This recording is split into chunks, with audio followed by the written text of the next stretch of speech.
ये कहानी दो दोस्तों राहुल और आरव की है जो एक ही गांव में रहते थे। दोनों बचपन से साथ पढ़े, खेले और बड़े हुए। दोनों में गहरी दोस्ती थी, लेकिन समय के साथ उनके रास्ते अलग हो गए। राहुल ने गांव में ही रहकर खेती बाड़ी को अपनाया और गांव की सेवा करने लगा। वह तकनीक का उपयोग करके खेती को आधुनिक बना रहा था और गांव के लोगों को भी सिखाता था कि कम जमीन में ज्यादा उपज कैसे लें। गांव में उसकी बहुत इज्जत थी।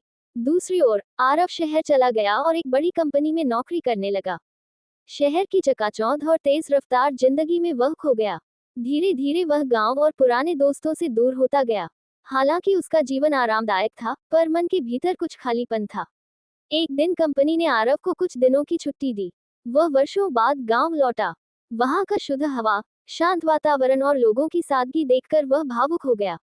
उसने देखा कि उसका पुराना दोस्त राहुल अब भी गांव में है और गांव के बच्चों को पढ़ाता है, किसानों को तकनीकी सलाह देता है और पूरे गांव का सम्मानित सदस्य है।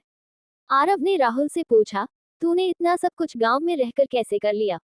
राहुल मुस्कुराया और बोला, मैंने बस वही किया जो मुझे सही लगा। मैंने समय के साथ चलना सीखा, लेकिन अपनी जड़ों को नहीं छोड़ा। आरव को अपनी गलती का एहसास हुआ।